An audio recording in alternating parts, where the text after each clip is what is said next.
Good morning, students. Those who are there in the class, they are requested to please put up their attendance.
I'll be waiting for 2 more minutes and then we'll start the session.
Okay, so good morning, one and all.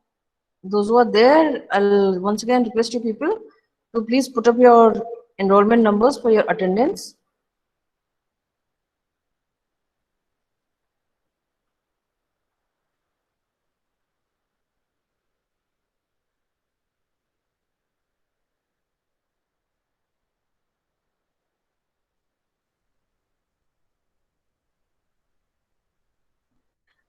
Okay, by the time you're doing that, I'll just start your session. So yesterday we have discussed everything about your syllabus, that what will be the part of your syllabus, what will not be the part of your syllabus, what will be going through, and how is the syllabus going to work. That is something we have already discussed. So further what we'll do today is We will try to discuss your unit 1 in detail. That is, from today onwards, we'll start your official sessions. So first of all, we'll be starting with unit 1 as already informed by me earlier in the sessions that your unit 1 is about the introduction to macroeconomics and national income. So when we are talking about macroeconomics, what is the term? From where have we derived the term? Anyone can tell me?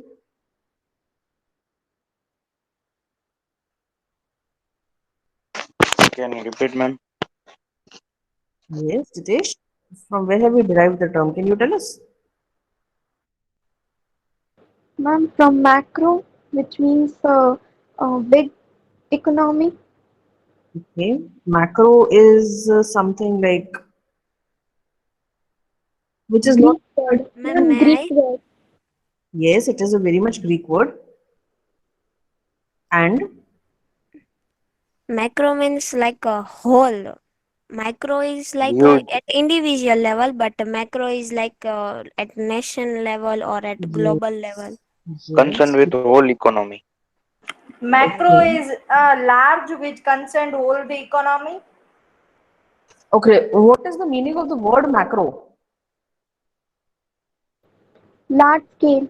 Yes. So, as the word by itself is telling us that this is something related to the large scale economy. So, we'll try and understand what this macroeconomics is about. Because in order to understand what is macroeconomics, first of all, we have to understand now what is macroeconomics about. So, when we are talking about macroeconomics, what comes to our mind is that, first of all, it is not very simple to define macroeconomics. It is a very wide area or it is a very wide subject. So, it is not easy to define economics at all because there are many things which are included in it. So this is the similar case with macroeconomics also, because macroeconomics is just another branch for that matter. But certain people have tried to make an effort to define this term of macroeconomics. So they are saying that this is basically known as a theory of income. Moreover, it is concerned with everything that is aggregate, like the problems of economic fluctuation, employment, inflation, deflation, economic growth rate. So everything in macroeconomics is an assumption. It is working on aggregate basis of all quantities. It's not like anyone is having an individual price level or output level. But here we are talking about national output, not individual. Hence, we have to work on aggregate levels. You'll generally find in macroeconomics that you'll be having aggregate national income, aggregate expenditure. Now, why are these aggregate things available? Because when it comes to national income or national expenditure or things like that, you cannot find an actual number or the absolute number. Hence, we find these aggregate things. There's a economist named Gardner Ackley. He has defined that macroeconomics concerns the overall dimension of economic lives.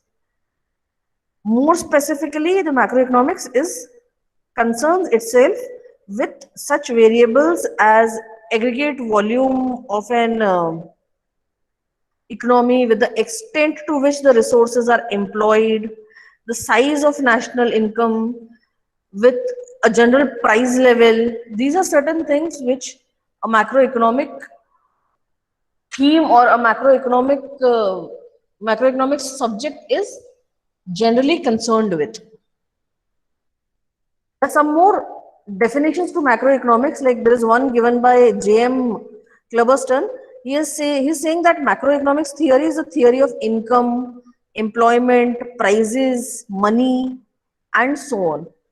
So, as and when we are having multiple definitions of macroeconomics or we are having multiple writers in macroeconomics, we can easily see that with everyone's perspective, macroeconomics is having a different face, is having a different viewpoint. Someone is saying that it is related to income, someone is saying it is related to aggregation. People are also saying that this is related to income, price, and money. Then there is a author named Kenneth B. Boulding. As per him, macroeconomics is the study of nature, relationship, behavior of aggregate economic quantities. So everyone is saying something else. We cannot point out and tell that this is absolute. This is an absolute definition of macroeconomics. That is not possible. But even then, people are having different Ma'am, your definitions. voice is glitching. Something is wrong with my voice. No, ma'am, it's perfect. Okay. Am I audible to all of you?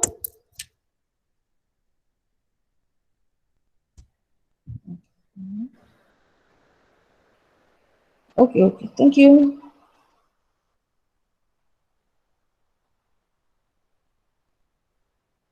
Okay, so as per different people, macroeconomics is having different aspects or different faces. Now, whenever we are talking about macroeconomics, there is one more thing which can become a part of macroeconomics, and those are called macroeconomic variables. Now, when we are talking about macroeconomic variables, that is also a part of the nature of macroeconomics. That is the macroeconomic variables. Now, these macroeconomic variables are basically of two types. That is the macroeconomic variables of the goods market and macroeconomic variables of the money market. Now, when we are talking about this macro variables from goods market, we can point out GDP, aggregate consumption, savings, investments, tax revenue, and so on. Whereas if we are talking about money market, then we'll be going through aggregate money supply, money demand, transaction demand for money, speculative demand for money, interest rate, exchange rate.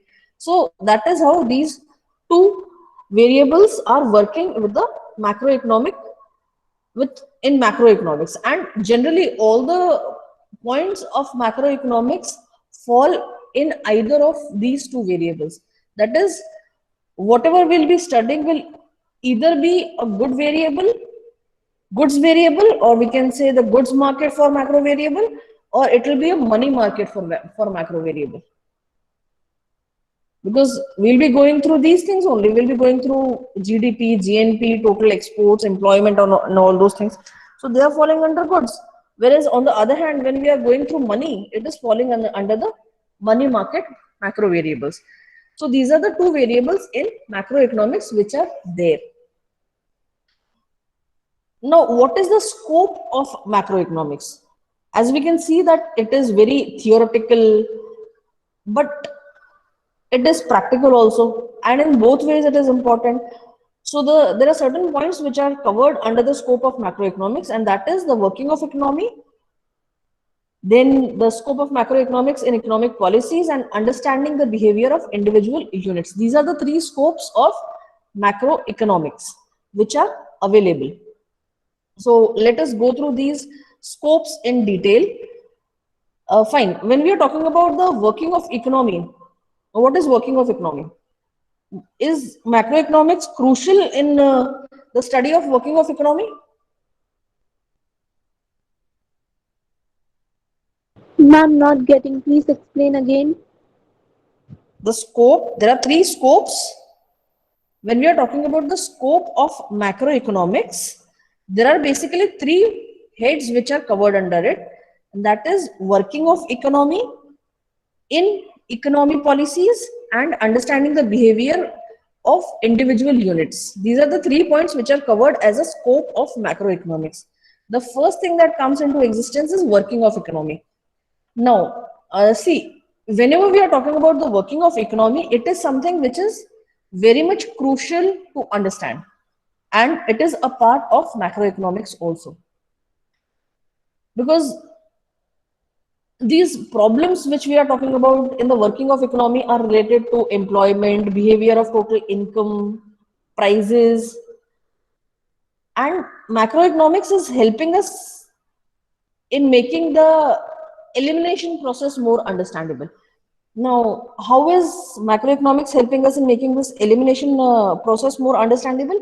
Basically, when we are going through the segments or when we are going through the variables of macroeconomics, we are able to understand that in which way can we generate employment, in which way is the total income or the general price level affecting the economy on a whole. So this deduction analysis can be easily done with the help of different parts and different variables of macroeconomics. And that is why we can say that in working of an economy, macroeconomics is helping us making the elimination process more understandable to us. That why is something not included in the process of calculation and why is something included in the process of calculation of GDP or GNP. Is that clear?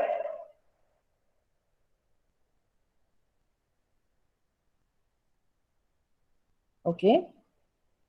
So let's move ahead with the another section, that is in economy policies. You are all aware that there are various economic policies for every country. Now, what macroeconomic does is that it proves itself to be very useful in an economic policy.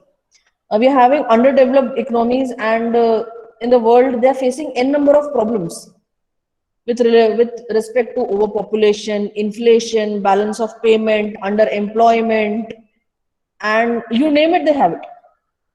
You name an economic problem, and the underdeveloped economies are having it. Moreover, the economies like India, which are termed as developing economies, we are in the lower economic strata of developing countries, but we are considered as a developing nation. Even we are having all these problems, that is unemployment, poverty, overpopulation, inflation, balance of payments, basically deficit in balance of payments we are having. Now, the main responsibility of the government are about controlling these problems or eradicating these problems. We are making all efforts to control overpopulation. The government generally makes an effort to control the price or the volume of trade. So there are certain economic problems where macroeconomic studies have been proved to be very useful. And these problems were in national income. National income has now become a part of macroeconomics by itself. Then in unemployment, the solution to the problem of unemployment is by and large coming from the study of macroeconomics only. Why? Because it is the larger economic procedure that is helping us to understand that in which way can we generate more employment.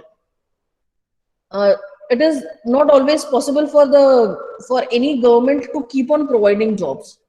So with the help of making the macroeconomy comfortable in order to develop a business, what the government is doing, they are increasing the possibility of an individual getting a job. Either you can do if you're having a very conducive environment for business, then either you can do your own business, or if you're already having your business, in that case you can hire other people and you can give them employment.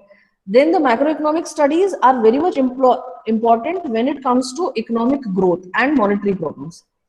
Generally, the monetary problems, that is what is the exchange rate of your currency, or in which area is your currency moving, whether it is whether the cost of your currency is increasing or decreasing. All these things depend entirely on the study of macroeconomics. There are various studies of this monetary policies or unemployment which are there in macroeconomics. No doubt they are not a part of our syllabus, but these studies are there. If you'll open up books which are having an in-depth study of macroeconomic effects on any general economy, you'll be able to find these topics in a very clear-cut way. We do not have to understand them because they are not a part of our syllabus at all. Then, understanding the behavior of individual Ma'am, units. Yes, excuse me, ma'am. Ma'am, that innumerable problem means pardon me. innumerable problems in that last point. Innumerable problems. Let me check. Yes, ma'am. Last point. In economic policy, second line. Yes, the macroeconomics is very useful in economic policies. Underdeveloped economies face innumerable problems related to overpopulation, inflation. I've explained to you that you name it, and the developing economies or the underdeveloped economies are facing these problems. That is why we are saying innumerable. Innumerable is number of problems. Okay, ma'am. That is what the word means. Okay.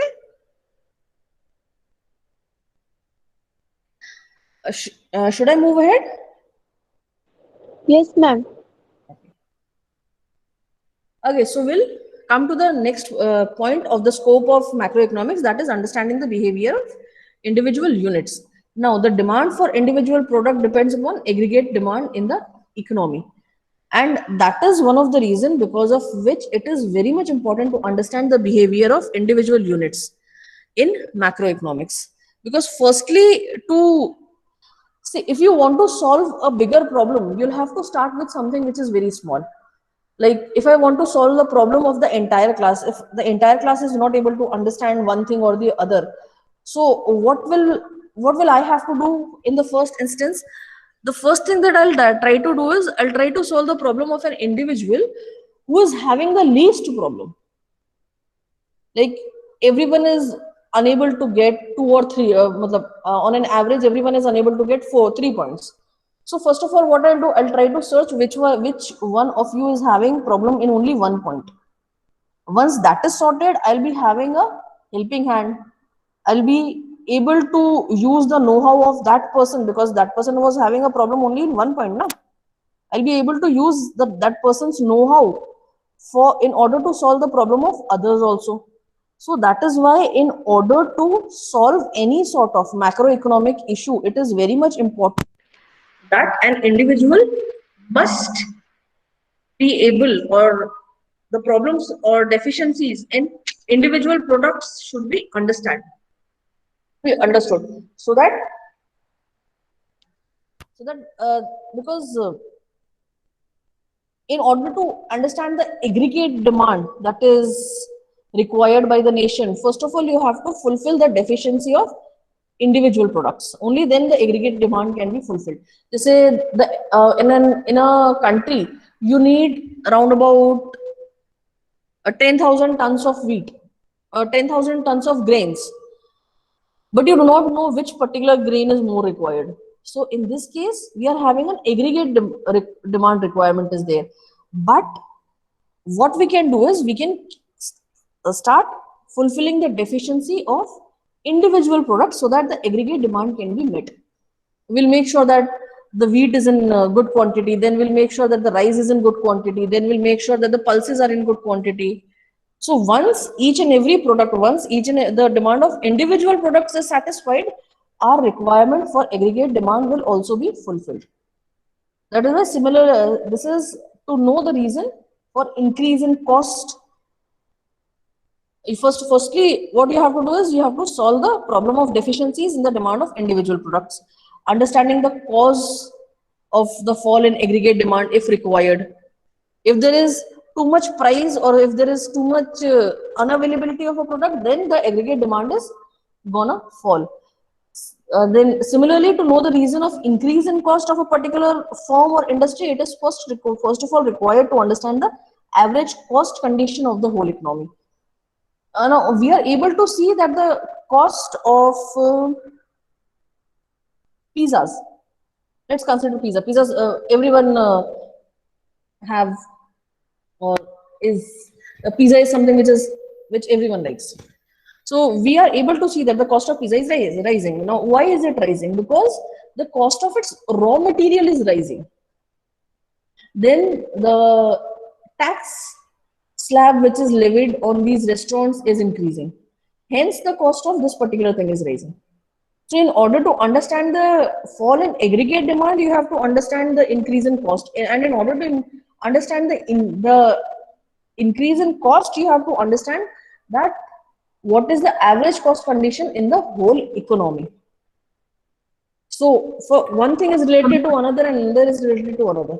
So, the study of individual units is not possible without macroeconomics. In microeconomics, what we do, we are trying to study demand and supply, and we make sure that everything else is kept as constant. But economy is something which is always moving. You cannot keep things as constant. So in order to understand the demand of an individual, you'll have to understand the aggregate demand. In order to understand the aggregate demand of a product, fall or rise, whatever it is, you'll have to understand the cost of the product. In order to Ma'am, understand the cost of the product, you'll have to understand that what is the cost of a particular product in the economy, or what is the cost of a product in case of raw material. Basically, in order to get a degree, you'll have to go for sixth semester, fifth semester, fourth, third, second, first, and in order to get a degree, you'll have to take an admission somewhere. Na?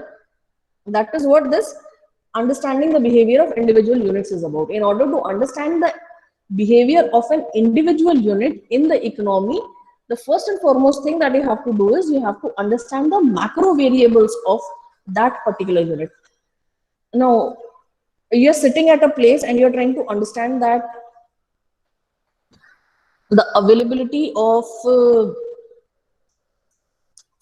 diamonds has reduced in India. Now, why is the availability of reduced in India? Because the people who were supplying diamonds to India are not are unable to supply. Now, why are they unable to supply?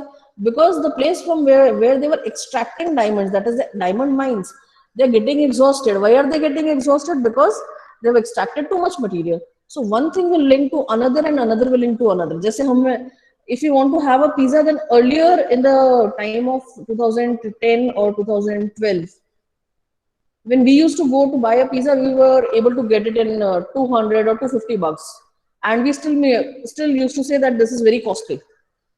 Whereas today, if you are going to buy a pizza, then it is generally costing us to 400 or 450 or 500 bucks, and still we say that that the cost of a single pizza is very high. But why it has increased? Because the cost of raw material behind it has increased. Why is the cost of raw material increased? Because the standard of living or the cost of everything is increasing, hence the cost of raw material for this particular thing is also increasing. So the aggregate demand is falling or rising because there is a difference in cost. That is why we say that it is very much important to understand the behavior of individual units also, because only with the help of individual units we'll be able to see that there is some changes in the macroeconomic studies. And the study of individual units is, again, this is like vice versa. With the help of individual units, you can understand that there is something happening in the macro environment, whereas the study of individual units is not possible without macroeconomics. So you have to do both the things together. Like some of the times it so happens in the class, generally with girls, if one is not coming, another one will also not come. Because they are generally together. So if one is not there, the other one will be bored. So she'll also not come. That happens in your class? I mean, not right now, but when you were coming to the college. Yes, Shruti, the individual problem, when it is taken for a microeconomic level, then it comes in a microeconomic level. But when we want to understand the problem, when we want to understand the root cause of the problem, then that problem cannot be studied without macroeconomics. Like, I'll give you a very relatable example. Won't You people were able to, yes, Ritu, you want to say something? won't dependent units or specific units be a better terminology? Beta, your voice is not audible to me. Ma'am, what I mean to say is, am I audible now? Okay. Ritu, I'll request you to please write down because your voice is not audible to me at all.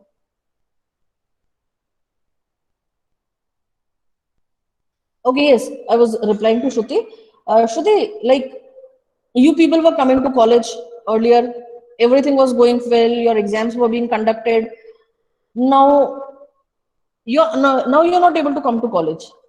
Should I treat that problem as a micro level problem or as a macro level problem? Micro, I think. That will be treated as a macro level. Why? Because due to certain circumstances which were not in your control, which were governed by the third party, because of that they had to take a decision, and with respect to that decision, your footfall was altered, your attendance in the college or your ability to come to the college was altered. Why? Because in the macro environment something was changing. That is what happens with the economy also. In order to understand that how much grains will we buy in our family, we have to understand that what is the cost of that grain. Now the cost of that grain is decided in the farmers market on the basis of the expenditure which is incurred by the farmer in order to grow that grain, and now that expenditure is dependent on the availability of the raw material which was available in the market to sow the seeds. So everything is connected to one another. That is why the individual problem, though being micro, will always be studied properly only with macro level. Am I clear Okay, now? ma'am. Yes, ma'am. Understood. Thank you, ma'am.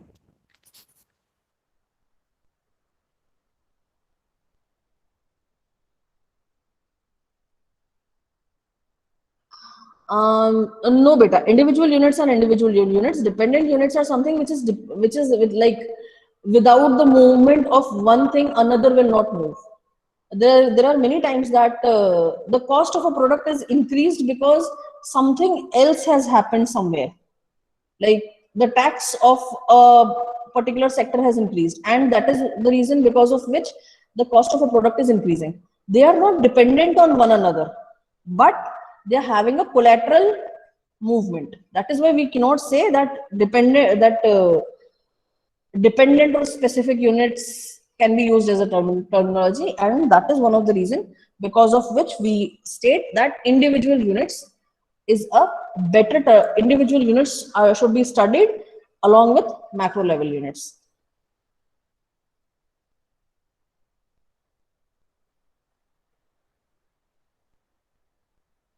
No, here it does not mean with sectors. It actually means what individual wants. That is what individual unit is about. Should we move ahead?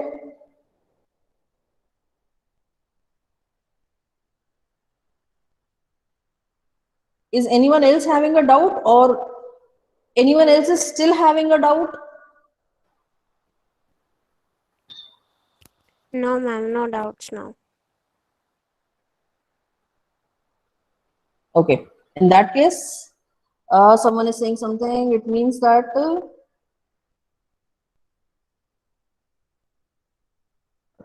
okay.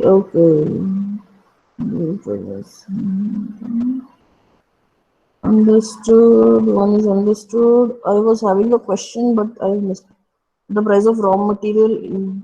Yes.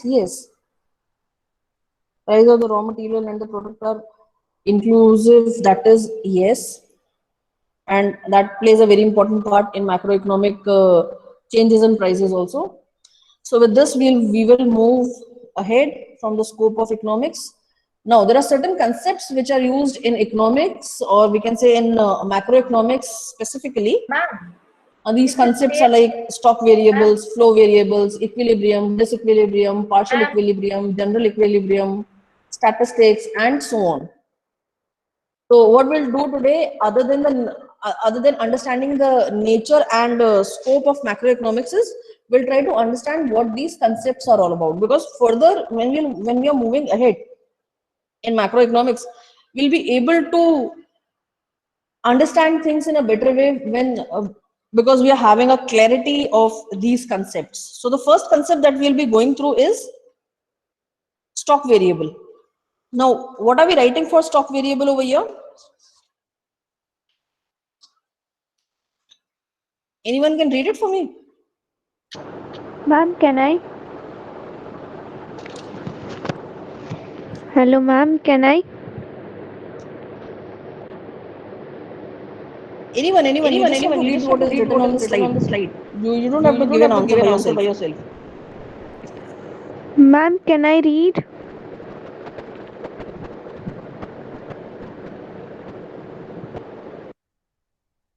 No one? No one wants to read the slide even? Ma'am, can I Anjali, read? beta not audible. एक minute, the volume of my laptop is low. Okay. Yes. Yes, please continue. Can I read now, ma'am? You're still not audible.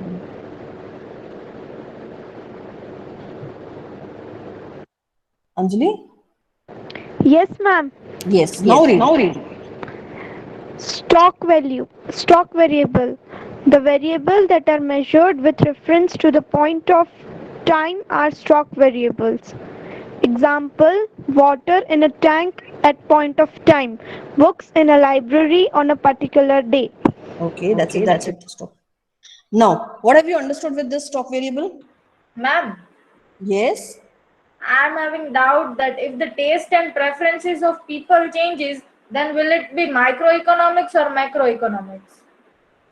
If because of the change in the taste and preferences of people, the aggregate demand of a product is changing, then it will turn up as a macroeconomic variable.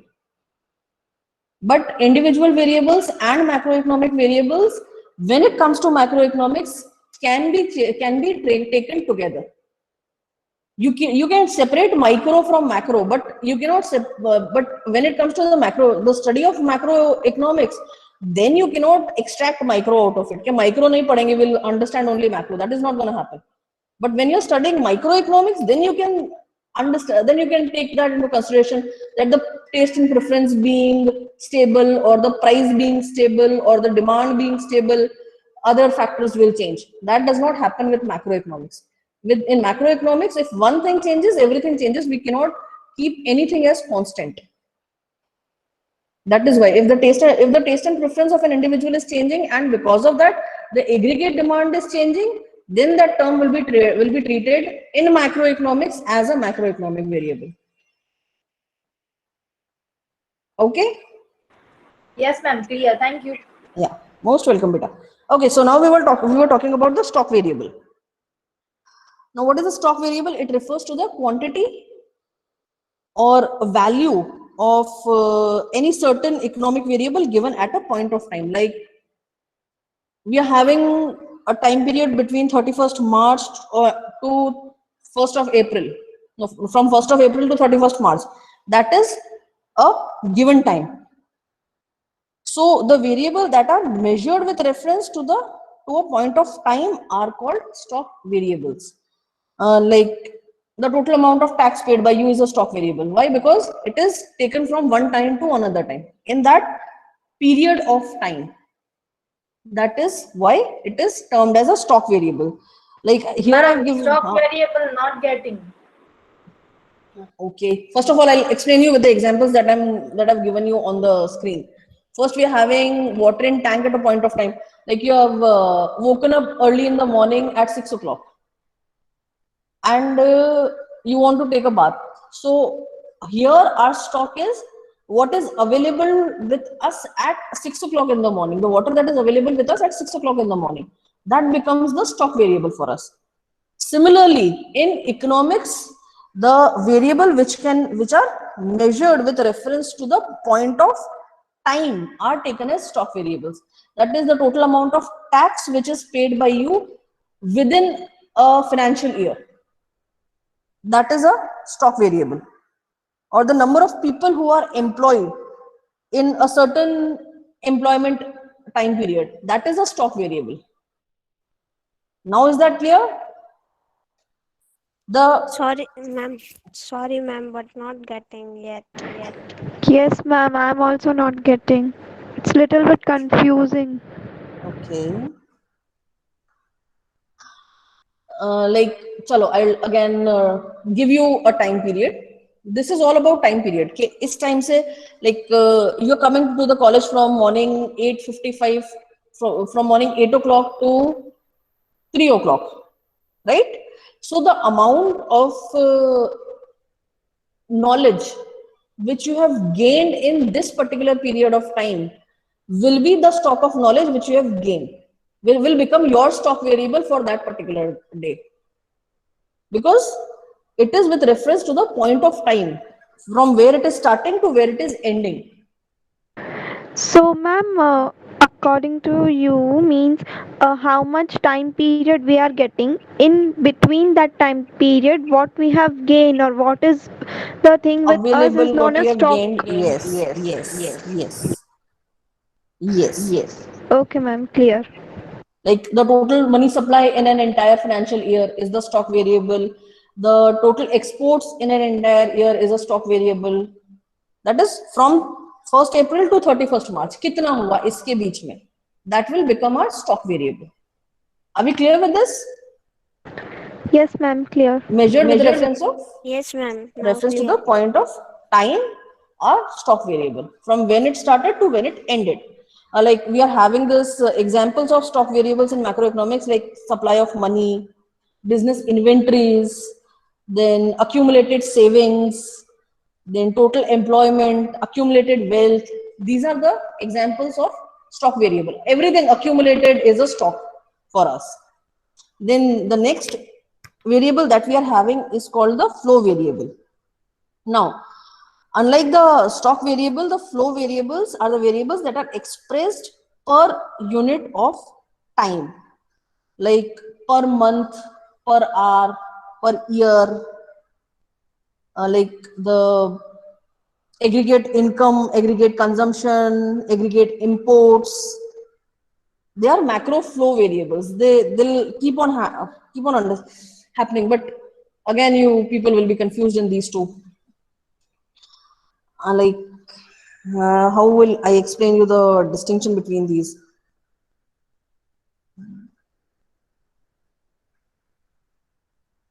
Okay, I'll again try to explain you with this with the help of water. The water which was stored in the tank can be taken as a stock variable, but if the water is flowing from the tank for an entire hour, then that will be taken as a flow variable. Basically the variable that are expressed as per the unit of time. Here we are saying that the investment is keep on happening, the consumption is keep on happening. Whatever is continuing, whatever is flowing for a particular point of time can be termed as a flow variable. Whatever is stuck and stable at a point of time, that is termed as a stock variable. I'm sorry, earlier I gave you an example of exports and imports. They become a flow variable because they're constantly happening in that particular unit of time. They are not stuck. An investment is stuck for a period of time. The stock of capital is stuck. The supply of money is stuck. Accumulated savings are there. They are stuck for the point of time. That is why they are termed as stock. Anything which can be accumulated, anything which can be hoarded will, for a point of time, will be termed as a stock variable. So, ma'am, if we are having a shop and if we are storing something, if we are purchasing the stock then keeping it in our business, so it is a stock variable. And if we are selling it, that means it is a flow variable. Yes, the total product which is stored by you in your business for a period of time, if it is not flowing at all, will be termed as a stock variable because that is an accumulated stock. Whereas if it is constantly flowing, then the part which is flowing out of the business on a constant basis can be termed as a flow variable.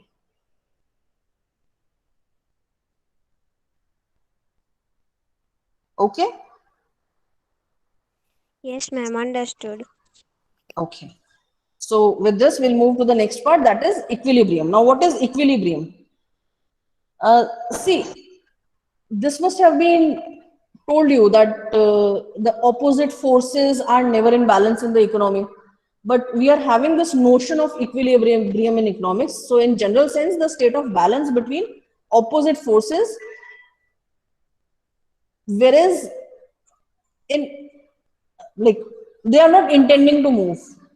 When the opposite sources are not intending to move at all, then that condition is termed as equilibrium, because this word by itself, the equilibrium, is derived from equal, from equi, that is which means equal, and libra, that is balance.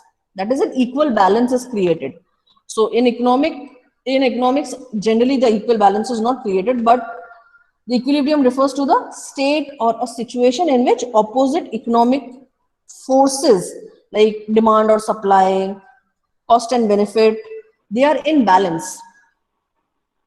And there is no inbuilt tendency in them to deviate from their position.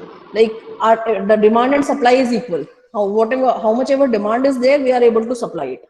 The supply is not going to increase, the demand is not going to increase. Then we can say that the economy is in equilibrium. But is that going to happen? No, ma'am. No. So that is why we say that this is just a notion. So at macro level, the economy is the sum of demand of all consumers of capital goods and services. So they said that the Ma'am, economy can is you said to be at. explain it again? That's what I'm doing, beta. See, in macro level, if you are saying that the economy is at equilibrium, we'll say that the aggregated demand and aggregated supply are same. Then we can say that the economy is in equilibrium. That is, it is on an equal level. But this is something which never happens. Whereas I'll explain you again what equilibrium is. It is maintaining an equal balance between opposite economic forces, with the condition that there is no inbuilt tendency in these forces to deviate from the existing condition.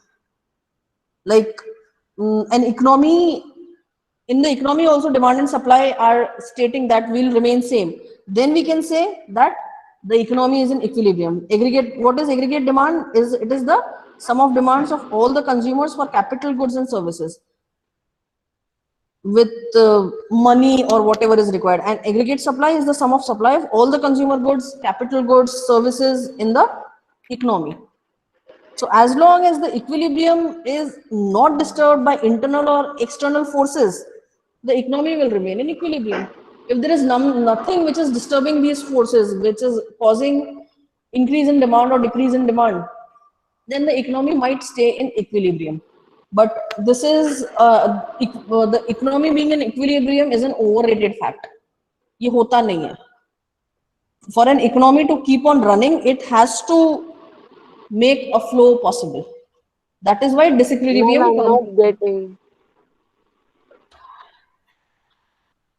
See, in microeconomics, you have studied that when the supply of a product, when the demand of the product increases, not demand and supply, I'll explain you with cost, with price. When the demand of a product, when the price of a product increases, the demand decreases, right? Yes, ma'am. Okay. Now here they are saying that neither the demand of a product will decrease nor the price of a product will increase. There is no tendency for both of them to change. And that is a condition which will create an equal balance in the economy. That is what equal balance is. That is what equilibrium is. That neither the demand will increase nor the price will increase. They'll stay in a balanced condition. Now Thank you, ma'am. now have you understood? Okay. Yes, ma'am. Now, the disequilibrium is the condition in which the state of economy in which the opposite forces are not in balance. ये आप लोगों के फटाफट समझ में आ जाएगा, because this is something which happens. The opposite forces are never in balance, and whenever the opposite forces are not in balance, they cause a disequilibrium, and that arises out of the working process of an economy. As and when your economy is moving, as and when the price of a product is increasing, the demand might fall, or the price is decreasing, the demand might rise. That is the working process of an economy. And the working of a market economy will involve a large number of interrelated and interacting economic variables like demand, supply, price. These are economic variables. And it is a rare possibility that any or all of these factors will strike a simultaneous balance or will come into equilibrium. This is not possible. one or the other thing will keep on moving. So the imbalance between the economic activities and the force are a routine matter of market economy, which results in the disequilibrium in the economy. One or the other thing keeps on moving, and in order to balance it, something else has to move. So this counterbalance keep on moving, and hence the disequilibrium is a state which is generally maintained. That is why while explaining you equilibrium, I was saying that this is an equal balance, but it is a highly rated notion. It doesn't happen. This happens. Disequilibrium is something which generally takes place in an economy. So I'll stop over here for today. In the next lecture, I'll be taking you to other concepts. Till then, those who haven't entered their attendance yet, they are requested to please enter the attendance. And today what we have done is we have been through the definition, nature and scope of macroeconomics, and the concepts of macroeconomics such as stock variable, flow variable, equilibrium and disequilibrium. If anyone is having any doubts about them, they are requested to please put up the questions. Hello, ma'am. And you're requested to put up your attendance. And thank you for the class. You're requested to, if you're done, you may leave the class and get ready for the next one. Hello, ma'am. Yes. Ma'am, I have a doubt regarding the working of economy. Can you please explain it once again? Pardon me? Working of an economy. Can you please explain it? But the working of the economy is like day-to-day work of economy. That there'll be certain demands of certain products. There'll be supply of money. There'll be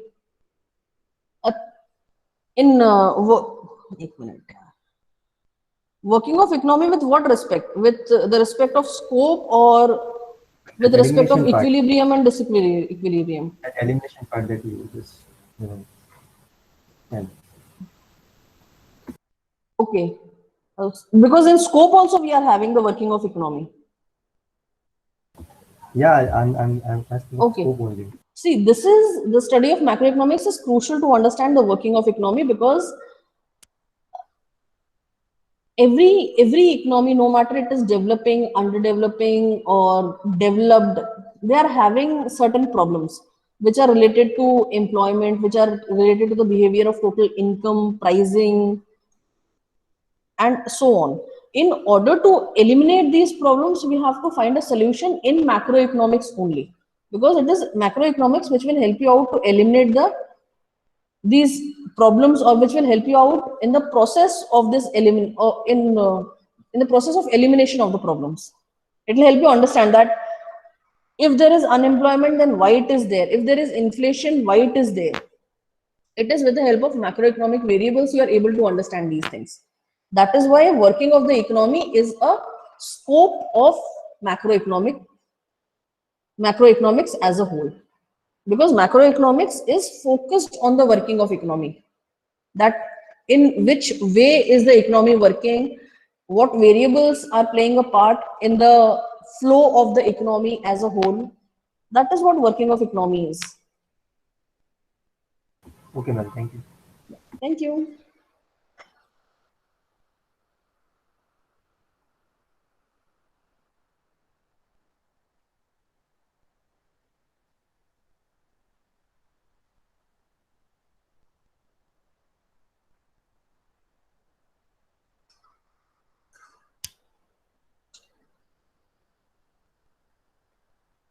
Thank you, students. You may leave the class.